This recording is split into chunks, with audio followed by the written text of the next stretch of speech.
Mes chers amis, bonjour Sandra Dania, j'espère que vous allez bien. Je reviens vers vous aujourd'hui parce que j'avais envie de vous faire une courte, elle va pas être très grande, mais c'est très important. J'avais envie de vous faire une vidéo à l'occasion de cette prochaine pleine lune, une pleine lune qui va se manifester dans le signe des Scorpions ce 16 mai prochain.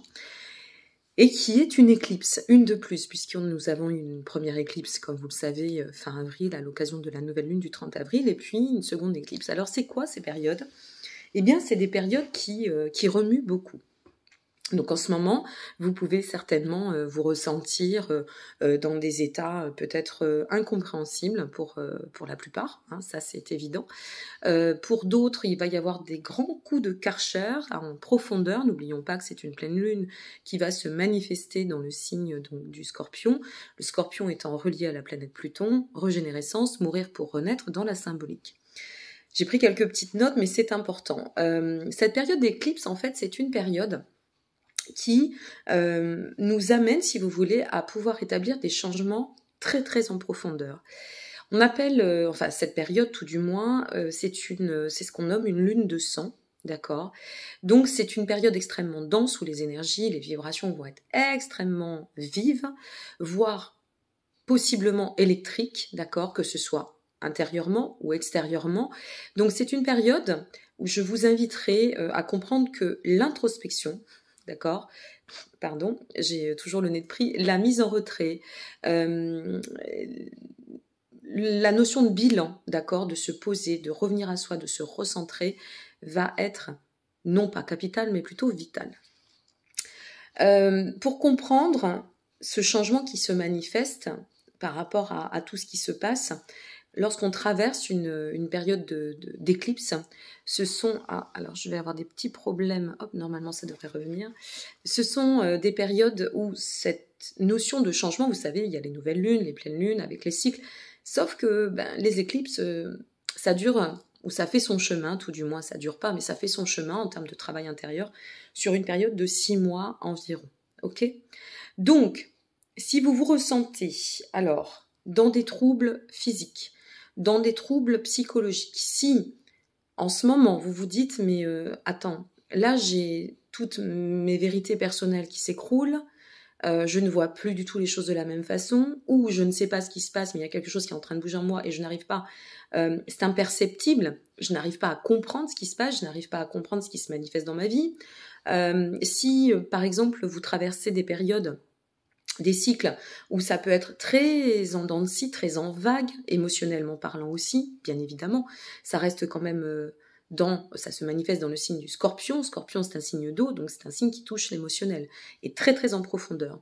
Si pour vous, vous avez fait un certain chemin d'évolution, comme tout à chacun, mais que voilà, il s'avère que vous pensiez avoir réglé certaines choses qui refont surface, ou alors peut-être mis de côté d'autres choses qui apparaissent, ou peut-être des choses inavouées aussi que vous découvrez. Surtout, le conseil que j'ai à vous donner, c'est accueillir le changement. Ce changement, une fois de plus, il va être dense, ça impactera tout le monde. En ce moment, on y passe toutes et tous, alors du fait de cette pleine lune, mais aussi du fait des aspects, du fait qu'il y a Mercure qui est rentré dans sa dynamique rétrograde dans le Gémeaux depuis ce 10 mai jusqu'au 4 juin, 3-4 juin. Donc tout ça, ça fait vraiment beaucoup de densité. Et puis derrière ça, ça fait 2 ans qu'on a quand même traversé cette crise qui nous a déjà demandé beaucoup d'efforts, beaucoup de sacrifices pour certaines et certains, beaucoup de patience pour toutes et tous. Et en fait, si vous voulez, il y a certaines choses qui sont en train de se défragmenter. Donc, il va falloir le temps, c'est comme tout. Je reprends cet exemple qu'on m'avait donné et je le trouve très intéressant. Quand on rentre dans un tunnel, on ne sait pas forcément combien de temps on va passer dans ce tunnel. Mais ce qu'on sait, c'est qu'il y a une sortie. D'accord ? Donc, voyons toujours ce verre à moitié plein. Oui, ça n'est pas simple. Il y en a beaucoup, et j'en ai énormément dans ma clientèle, qui en ont, mais alors, ras la casquette, qui en ont marre, qui en ont ras-le-bol, qui ont envie de tout plaquer, qui ont envie de tout changer. Ça pourrait aussi être un moment de je fais toujours mes bugs, un moment de révélation, un moment où vous allez vous dire mais en fait moi ce que je fais ça me plaît plus et cette vie-là j'en veux plus et pourquoi puisque jusque là ça allait. Eh bien, c'est là où l'introspection vous permettra et vous aidera d'autant. Désolée pour la luminosité, j'ai quelques petits soucis. C'est Mercure rétrograde. Hein. Et donc, à partir de là, c'est plus je vais comprendre que je reviens, qu'en revenant sur mon être intérieur, plus je vais manifester en fait le vrai lâcher-prise qui me permettra d'accéder au bout du tunnel. Et ce bout du tunnel, c'est quoi? Ben, parfois, c'est les réponses. Souvent, c'est les solutions. Voilà, c'est la lumière qui jaillit de l'obscurité. Alors, oui, on passe par des zones un peu sombres, un peu d'ombre, mais qu'on se le dise, ça reste un passage qui me paraît vraiment essentiel, parce que c'est un passage qui va vous permettre d'enfanter. À travers cette épreuve, il y a une énorme occasion, mais une très très grande occasion, d'apporter un changement qui, une fois de plus, ne va pas se révéler que, bien évidemment, sur les 6 mois à venir, mais pas que sur les 6 mois à venir. J'ai ma chienne au pied, donc je suis désolée si ça fait du bruit, mais sur les 10 années à venir. Vous voyez ? Donc c'est pas rien. Donc on ne peut pas enfanter le renouveau, on ne peut pas enfanter le changement, la transformation en un coup de baguette magique. Alors je sais que vous êtes nombreuses et nombreux, encore une fois, à être très tiraillés, à ne pas comprendre ce qui se passe, à être très fatigués aussi par tout ça. Et si ça peut vous rassurer, ça ne vous rassurera pas, mais j'y suis passée. Voilà, moi j'y suis passée à la nouvelle lune. Et je peux vous assurer que ça a été très très loin, avec toutes ces questions existentielles, et puis cette espèce de bilan qui vous saute au nez comme ça, et qui vous dit mais qu'est-ce qui se passe, quoi, hein, qu'est-ce qui se passe?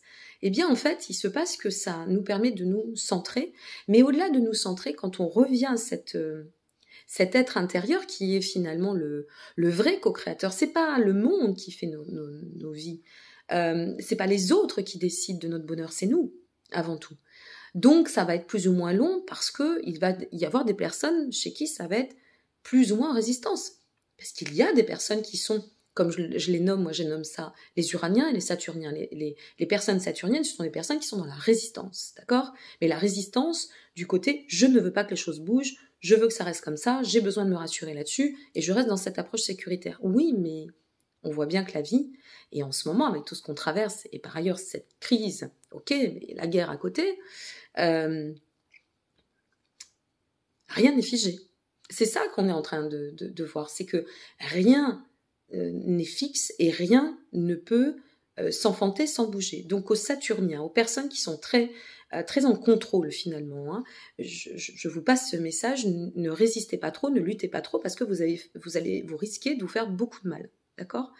Et aux personnes qui seraient plutôt uraniennes, donc très enclins au changement, très motivées par ce que l'on nomme, et on vous en parle depuis 2-3 ans. Moi, je l'ai dans mon livre, j'en ai parlé, hein, les 4 articles à la fin du livre, dont il y en a 2, c'est vraiment sur ce nouveau monde.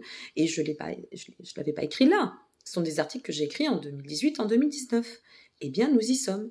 Voilà, le temps de gestation est encore peut-être un petit peu, on est un peu en entre-deux, mais par contre, qu'on se le dise, mes amis, nous sommes dans l'enfantement du nouveau monde.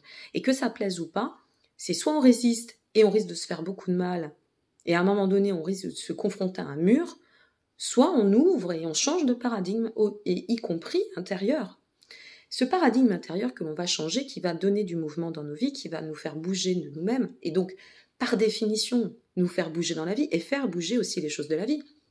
Parce que il y a quelque chose qu'on oublie trop souvent, c'est qu'à chaque moment présent, à chaque instant, on enfante un futur potentiel par un choix, par une décision.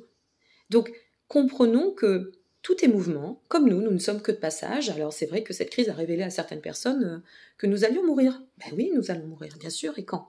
Dans 1 minute, dans 1 semaine, dans 1 mois, dans 1 an, dans 10 ans, on ne sait pas. Donc, les changements doivent s'opérer pour évoluer du mieux possible, pour prendre conscience de cette magnifique exploration que nous vivons toutes et tous tant que nous y sommes, c'est ce qui s'appelle la vie.